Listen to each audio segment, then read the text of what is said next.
जिन्ना house में जलाओ घेराव के मुकदमे में पेशरफ। मिलिट्री एक्ट के तहत कार्रवाई के लिए कमांडिंग ऑफिसर ने 16 शरपसंदों की हिरासत मांग ली।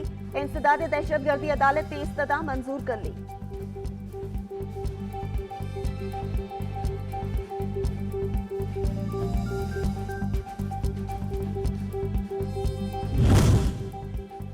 यौम तकरीम शोहदाए पाकिस्तान GHQ में यादगार शोहदा पर मरकजी तकरीब। Chief of army staff general Asim Munir तकरीब में बतौर मेहमान खुसूसी शरीक। आर्मी चीफ की यादगार शोहदा पर हाजिरी, फूल चढ़ाए और फातिहा ख्वानी की।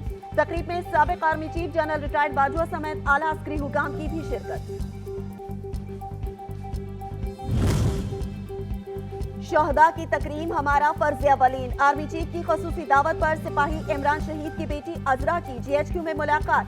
शोहदा की कुर्बानियों को हरगिज फरामोश नहीं होने देंगे। स्कूल में शोहदा से बच्चों से मुलाकात भी की। कहा पाक फौज शोहदा के बच्चों की वारिस है।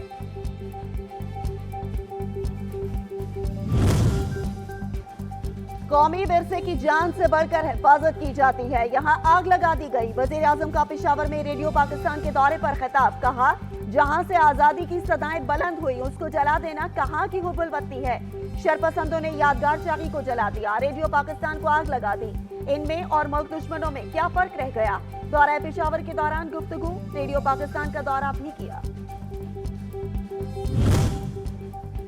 सुप्रीम कोर्ट ने निगरान हुकूमत की मुद्दत में तौसी आइन की रूह के मनाफी करार दे दिया। सुप्रीम कोर्ट में पंजाब इंतखाबात पर इलेक्शन कमीशन की नजरसानी दरख्वास्त पर समाअत। चीफ जस्टिस ने रिमार्क्स दिए, अगर सूबाई असेंबली 6 माह में तहलील हो जाए तो क्या निगरान हुकूमत 4.5 साल रहेगी। कब तक इंतखाबात आगे करके जमहूरियत कुर्बान करते रहेंगे।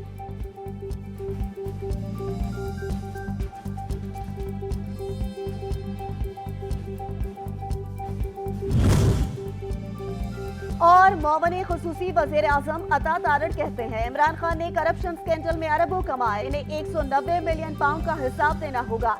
ये मुल्क शोहदा की मरहून मिन्नत है।